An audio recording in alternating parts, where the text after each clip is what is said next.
Bonjour les amis, aujourd'hui ça va pas bien, le ciel m'est tombé sur la tête, je n'ai rien vu venir, c'est pire que si j'avais découvert ma compagne dans le lit avec quelqu'un d'autre. Je viens d'apprendre par BFM TV que Christine Tazin, avec qui je partage ma vie depuis plusieurs années, est d'extrême droite. Je n'ai rien vu venir. Elle m'a toujours dit qu'elle était de gauche. Elle défend toutes les valeurs de la gauche, elle défend la retraite à 60 ans, elle défend le mariage des homosexuels, on préfère ne plus en discuter, sinon on va s'arracher les yeux. Elle défend la République, elle défend la laïcité, elle défend le droit des femmes dans le cadre de la République et surtout elle lutte inlassablement contre ce qui lui paraît le pire fléau pour les valeurs de la France, les valeurs de liberté, les valeurs de démocratie, les valeurs d'égalité entre les hommes et les femmes. Elle lutte de toutes ses forces contre l'islam et elle m'avait toujours dit qu'elle était de gauche. Démasquée par Jeanne Bulan, démasquée par BFM TV, Christine Tazin est d'extrême droite. Même pas la peine de chercher à le prouver, même pas la peine d'essayer de montrer qu'elle serait une nostalgique d'Adolf Hitler, même pas la peine d'essayer de prouver qu'elle serait pour un État totalitaire, pour un parti unique où il n'y aurait plus d'élections. Elle est marquée du sceau de l'infamie, extrême droite, il n'y a rien à dire et rien à ajouter.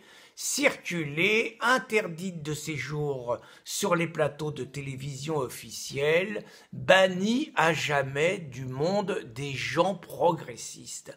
Qu'a-t-elle fait pour mériter cela? Elle a osé reprendre l'argumentation de Bernard Monod, député européen passé du Front National à Debout la France de Dupont-Aignan, qui, dans une vidéo de 4 minutes, a remarquablement décortiqué les conséquences du traité d'Aix-la-Chapelle qui sera signé le 22 janvier entre Macron et Merkel. Juste un petit problème, cet accord parle de nouveaux traités, c'est un traité de coopération, je ne savais pas que la France coopérait pas avec l'Allemagne depuis des décennies, et d'intégration. Intégration, c'est quoi? C'est une intégration dans la défense, une politique de défense commune, une politique des affaires étrangères commune, une politique sociale commune, on fait comment? Une politique des services publics communes, l'écologie, il faut sauver la planète, mais je crois savoir que les Cassia-Pointe ont abandonné les usines nucléaires, les centrales nucléaires, et que maintenant c'est du charbon. Bref, on est dans l'intégration, mais l'intégration, pour faire quoi? On arrive d'un seul coup à, on va fusionner, on va faire des deux pays un seul pays, qui c'est qui va dominer l'autre? Les peuples sont-ils au courant? La France va-t-elle abandonner son siège à l'ONU? Je rappelle tout de même que Aurélien Placé, député La République En Marche, est cet homme qui a dit que la France, lors de la campagne européenne, allait annoncer clairement qu'elle allait abandonner ses pouvoirs de souveraineté à l'Union européenne sans avoir été démentie par Emmanuel Macron.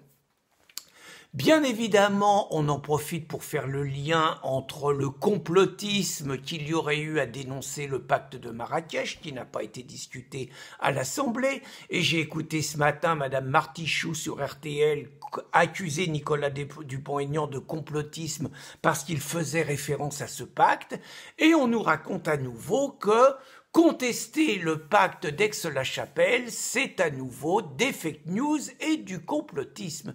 Et la preuve que c'est des fake news et du complotisme, c'est que BFM TV a appelé l'Élysée et que l'Élysée lui a dit que c'était pas vrai. Ça, c'est du journaliste bouffi.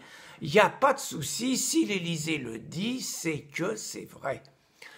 On est donc dans une situation, à part cela, où Macron répudié par son peuple, ou Merkel, dont plus personne ne veut en Allemagne et qui va abandonner sa carrière en 2019, se prépare sans la moindre consultation démocratique à aller vers l'accord, vers un traité qui va signifier quelque part un mariage forcé que les peuples ne veulent pas entre la France et l'Allemagne, première étape vers l'Europe fédérale qu'ils appellent de leur vœu. Décidément, j'ai beau me dire, Macron est vraiment un danger public pour la France. Décidément, j'ai beau me dire, gilets jaunes, faites circuler l'information, qu'elle soit au premier plan de la manifestation de l'acte 10 qui se prépare pour samedi prochain. Et surtout, je vous en supplie, ne lâchez pas, ne lâchons pas et sauvons la France de la présence de Macron. Débarrassons la France de Macron et sauvons notre identité et notre souveraineté. Bonne journée les amis.